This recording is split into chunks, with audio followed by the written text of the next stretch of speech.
សួស្តីបងប្អូនទាំងអស់គ្នានេះគឺជាលំហាត់ប្រាណហាត់យកតាគៀកសម្រាប់អ្នកដែលគាត់អត់សូវមានពេលហើយលំហាត់ប្រាណនៅក្នុងថ្ងៃនេះគឺយើងចំណាយពេល15នាទីបងប្អូនអាចហាត់នៅណាក៏បានដែរអញ្ចឹងឥឡូវយើងចូលលំហាត់ប្រាណទី1តែម្ដងយើងដាក់ដៃកែងជាមួយនឹងដងខ្លួនបន្ទាប់មកយើងប្រើជើងខាងស្ដាំរបស់យើងមុនយើងបង្វិលជារាងរង្វង់មូលដោយចាប់ពីចំហៀងខ្លួនមកមុនហើយយើងអនុវត្តលំហាត់ប្រាណនេះចំនួន30វិនាទី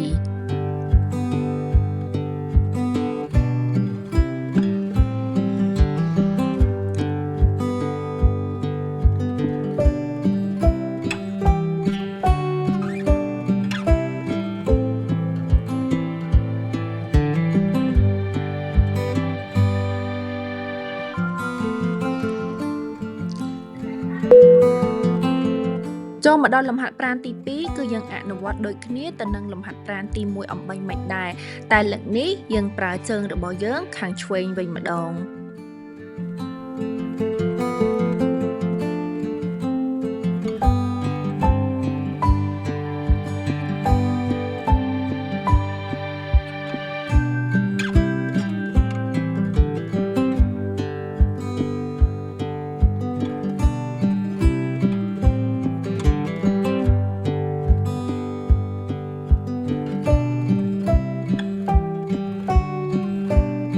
ចូលមកដល់លំហាត់ប្រាណទី3បងប្អូនដាក់ដៃកែងជាមួយនឹងដងខ្លួនដដែលបន្ទាប់មកកំពូនជើងកែងជាមួយនឹងភ្លៅយើងលើកជើងរបស់យើងទៅខាងលើនៅពេលដែលយើងលើកជើងរបស់យើងទៅខាងលើយើងដកដង្ហើមចេញទម្លាក់ជើងចុះយើងដកដង្ហើមចូលហើយយើងប្រើប្រាស់ជើងរបស់យើងខាងស្ដាំមុន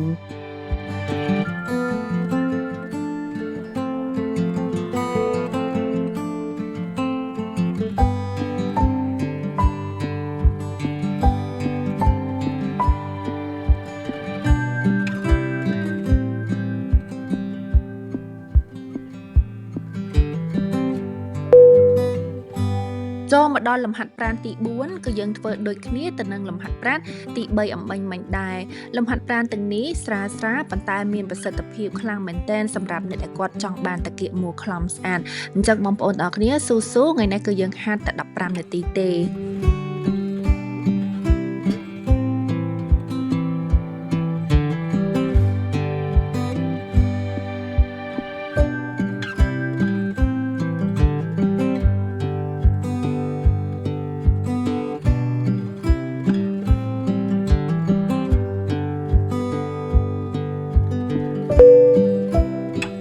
ចូលមកដល់លំហាត់ប្រាណទី5យើងរក្សាទម្រង់ដងខ្លួនឲ្យនៅដដែលកំភួនជើងកែងជាមួយនឹងភ្លៅបន្ទាប់មកយើងលើកជើងរបស់យើងមកចំហៀងខ្លួននៅពេលដែលយើងលើកជើងឡើងយើងដកដង្ហើមចេញទម្លាក់ជើងចុះយើងដកដង្ហើមចូលនៅពេលដែលបងប្អូនដកដង្ហើមបានត្រឹមត្រូវវាធ្វើឲ្យបងប្អូនទាំងអស់គ្នាហាត់ទៅអត់សូវហត់ទេហើយលំហាត់ប្រាណនេះមានប្រសិទ្ធភាពខ្លាំងមែនទែនសម្រាប់អ្នកដែលគាត់មានបញ្ហាតាគៀកហត់ខ្លាំងបងប្អូនទាំងអស់គ្នាអាចអនុវត្តលំហាត់ប្រាណនេះបាន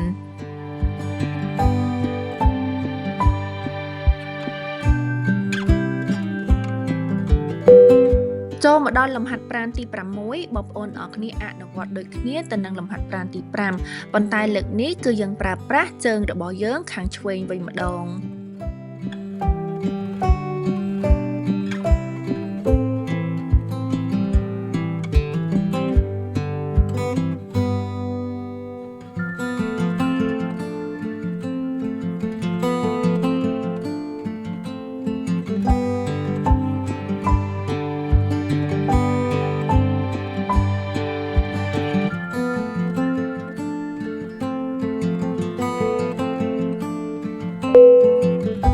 ចូលមកដល់លំហាត់ប្រាណទី7យើងដាក់ខ្នងរបស់យើងឲ្យរាបនឹងកម្រាលវិញម្ដងបន្ទាប់មកយើងព្យាយាមប្រើសាច់ដុំតាគៀករបស់យើងពើងលើកទៅខាងលើនៅពេលដែលបងប្អូនទាំងអស់គ្នាឈឺតាគៀកអានឹងបានយើងហាត់ត្រូវជាមួយនឹងសាច់ដុំតាគៀករបស់យើងបងប្អូនអញ្ចឹងយើងព្យាយាមប្រើសាច់ដុំតាគៀកលើកទៅខាងលើនៅពេលដែលយើងលើកទៅខាងលើយើងដកដង្ហើមចេញទម្លាក់ចុះយើងដកដង្ហើមចូលវិញ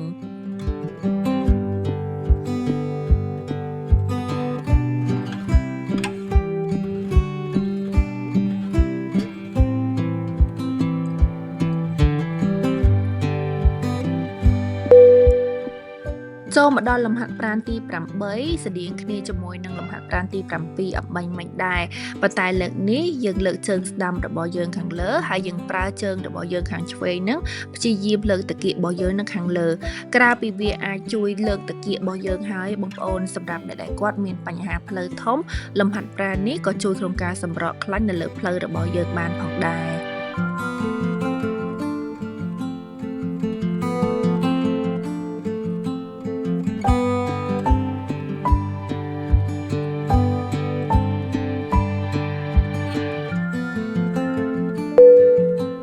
ចូលមកដល់លំហាត់ប្រាណទី9គឺយើងអនុវត្តដូចគ្នានឹងលំហាត់ប្រាណទី8អំបញ្ញមិញលំហាត់ប្រាណនេះបងប្អូនយើងនឹងអាចមានអារម្មណ៍ថាឈឺតាគៀកផងហើយនឹងឈឺផ្លូវផ្នែកខាងក្រោយរបស់យើងនឹងផងឥឡូវយើងចូលដល់លំហាត់ប្រាណទី9ហើយបងប្អូនស៊ូៗទាំងអស់គ្នាឡើង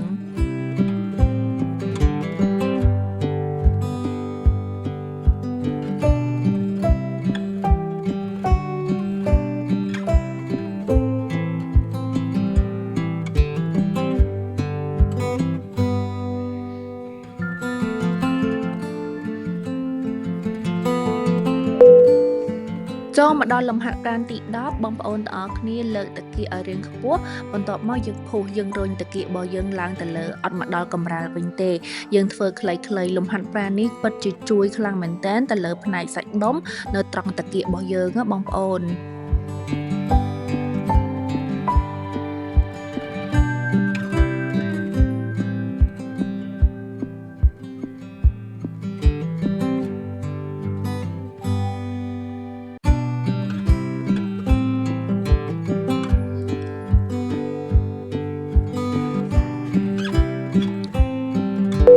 ចូលមកដល់លំហាត់ប្រាណទី11យើងផ្ដេកខ្លួនវិញម្ដងបងប្អូនបន្ទាប់មកជើងរបស់យើងខាងឆ្វេងនឹងយើងលាឲ្យត្រង់យើងវត្តវាមកមុខហើយទាញវាត្រឡប់ទៅខាងក្រោយវិញលំហាត់ប្រាណនេះក្រៅពីវាជួយទៅដល់សាច់ដុំតាគៀករបស់យើងហើយវាជួយនៅក្នុងការសម្រកខ្លាញ់នៅលើផ្លូវរបស់យើងថែមទៀតផង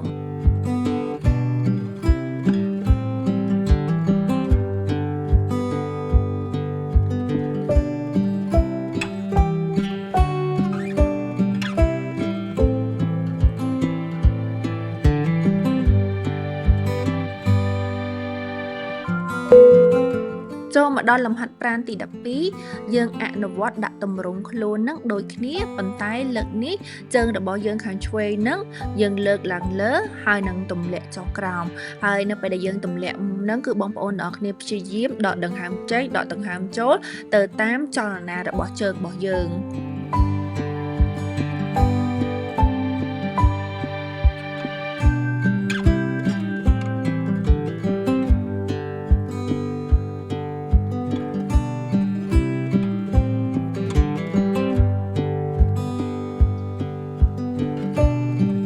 ចូលមកដល់លំហាត់ប្រាណទី13គឺយើងអនុវត្តដូចគ្នាទៅនឹងលំហាត់ប្រាណទី11ប៉ុន្តែលើកនេះយើងប្រើជើងរបស់យើងខាងស្ដាំជាអ្នកធ្វើចលនាវិញម្ដងអញ្ចឹងនៅពេលដែលបងប្អូនទាំងអស់គ្នាធ្វើចលនាជើងរបស់យើងព្យាយាមដកដង្ហើមទៅតាមចលនាជើងរបស់យើងបានយើងហាត់ប្រាណទៅអត់សូវហត់ទេបងប្អូន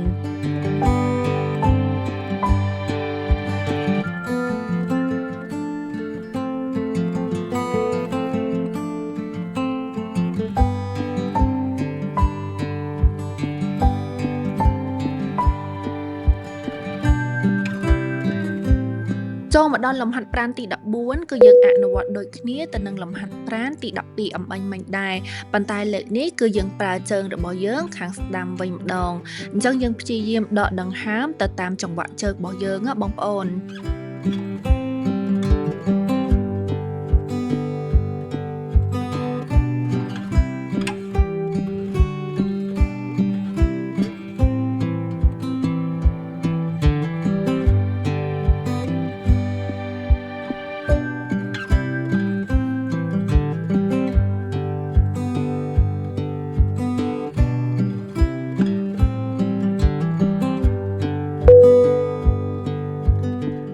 ឥ ឥឡូវនេះយើងចូលមកដល់លំហាត់ប្រាណទី15វិញម្ដងចំពោះលំហាត់ប្រាណទី15នេះយើងដាក់ដៃកែងជាមួយនឹងដងខ្លួនកំពូលជើងកែងជាមួយនឹងភ្លៅយើងទម្លាក់ជើងចុះឲ្យព័ទ្ធទៅខាងជើងរបស់យើងខាងឆ្វេងបន្ទាប់មកយើងធាក់ជើងរបស់យើងនឹងមកខាងចំហៀងខ្លួនរបស់យើងមកវិញម្ដង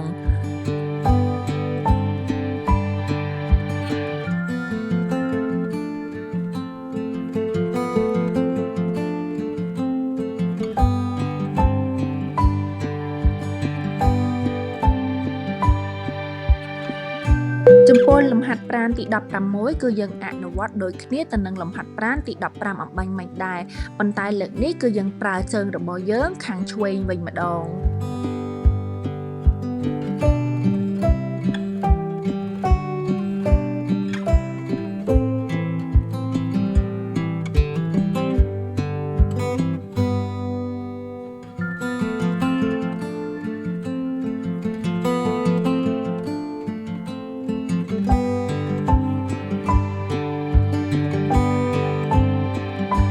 ចូលមកដល់លំហាត់ប្រាណទី19នេះបងប្អូនដាក់ដៃកែងជាមួយនឹងដងខ្លួនជើងរបស់យើងខាងស្ដាំហ្នឹងយើងលាទៅឲ្យត្រង់បន្ទាប់មកយើងលើកជើងរបស់យើងឡើងលើទម្លាក់ចុះក្រោមប៉ុន្តែយើងទម្លាក់ប្រឆិតទៅខាងឆ្វេងម្ដងហើយទៅខាងស្ដាំម្ដងស៊ូបងប្អូនទាំងអស់គ្នាកុំទាន់អាចបោះបង់ចោល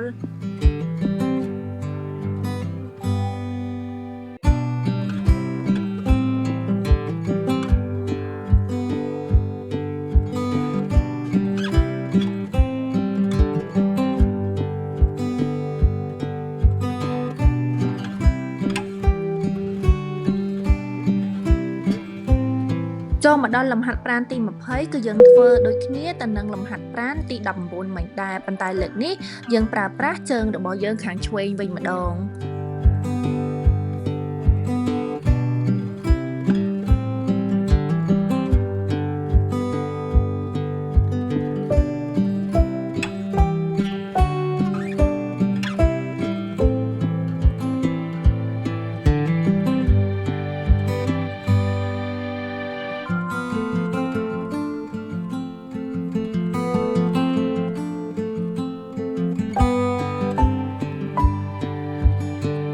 ឥឡូវនេះគឺយើងចូលមកដល់លំហាត់ប្រាណទី21យើងដាក់ដៃកែងជាមួយនឹងដងខ្លួនរបស់យើងដដែលបន្ទាប់មកកំពូលជើងកែងជាមួយនឹងភ្លៅហើយយើងលើកឡើងលើនិយាយទៅយើង push រហូតចឹងណាបងប្អូនទាំងអស់គ្នាស៊ូឡើងលំហាត់ប្រាណនេះបងប្អូនទាំងអស់គ្នានឹងអាចមានអារម្មណ៍ថាឈឺតាគៀករបស់យើងខ្លាំងមែនតើប៉ុន្តែវាពិតជាមានប្រសិទ្ធភាពជួយតើយើងឈឺអញ្ចឹងបានយើងមានអារម្មណ៍ថាយើងហាត់ត្រូវសាច់ដុំមកត្រង់តាគៀករបស់យើងបងប្អូន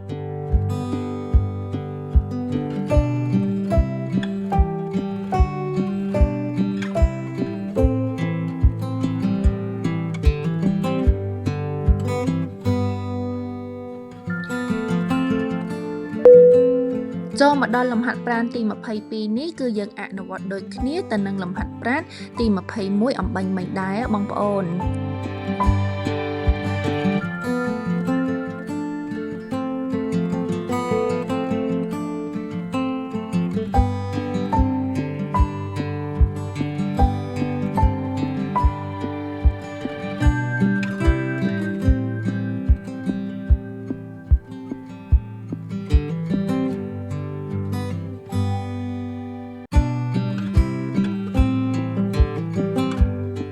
ឥឡូវនេះគឺយើងចូលមកដល់លំហាត់ប្រាណ4ចុងក្រោយបងប្អូនសម្រាប់លំហាត់ប្រាណនេះយើងដាក់ដៃកែងជាមួយនឹងដងខ្លួនយើងផ្ដេកខ្លួនរបស់យើងបងប្អូនហើយជើងខាងស្ដាំរបស់យើងទម្លាក់ចុះហើយនឹងលើកឡើងលំហាត់ប្រាណនេះរៀងពិបាកបន្តិចរឿងឆ្កងបន្តិចបងប្អូនប៉ុន្តែវាពិតជាមានប្រសិទ្ធភាពក្នុងការហាត់យកតាគៀកខ្លាំងមែនទែនបងប្អូន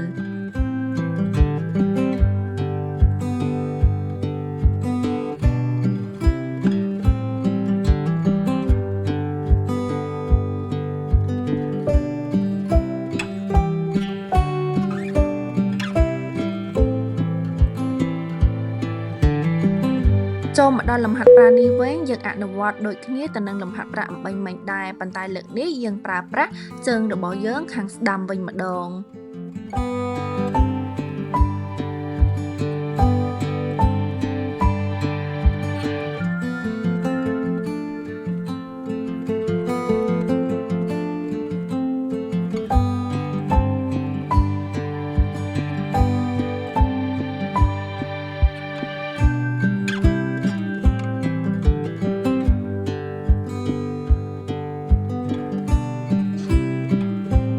តបបងប្អូនលំហាត់ប្រាណនេះវិញបងប្អូនទាំងអស់គ្នាលាជើងឲ្យត្រង់បន្ទាប់មកទៀតយើងបង្វិលជើងរបស់យើងទៅខាងក្រោយបងប្អូនស៊ូឡើងលំហាត់ប្រាណនេះពេលដែលបងប្អូនទាំងអស់គ្នាហាត់បងប្អូនទាំងអស់គ្នានឹងមានអារម្មណ៍រៀងឈឺតាគៀកបន្តិចប៉ុន្តែអីបងប្អូនទាំងអស់គ្នាស៊ូខ្ញុំជឿជាក់ថាបងប្អូនទាំងអស់គ្នានឹងអាចហាត់មកដល់លំហាត់ប្រាណមួយនេះបាន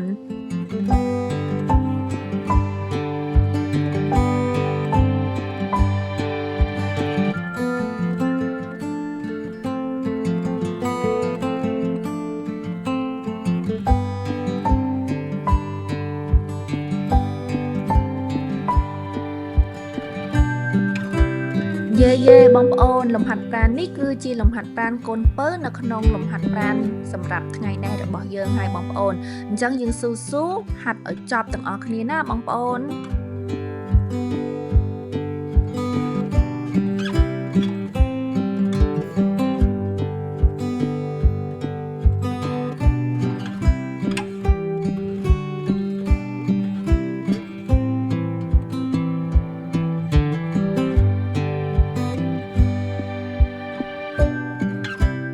លំហាត់ប្រាណរបស់យើងនៅក្នុងថ្ងៃនេះចប់ហើយបងប្អូននៅពេលដែលយើងហាត់លំហាត់ប្រាណយកតាគៀកនេះចប់ហើយបងប្អូនអាចហាត់លំហាត់ប្រាណណាដែលជួយសម្រួលទៅលើសាច់ដុំនៅត្រង់ផ្នែកតាគៀកនិងជើងរបស់យើងបងប្អូនទាំងអស់គ្នាអាចអនុវត្តលំហាត់ប្រាណដែលខ្ញុំបានបង្ហាញនៅក្នុងវីដេអូនេះក៏បានដែរហើយបើសិនជាបងប្អូនពេញចិត្តវីដេអូនេះកុំភ្លេចចុច like ហើយនិង subscribe Channel YouTube របស់ខ្ញុំម្នាក់មួយផងហើយយើងនឹងផុសវីដេអូថ្មីជារៀងរាល់សប្តាហ៍ជូនទៅកាន់បងប្អូនទាំងអស់គ្នា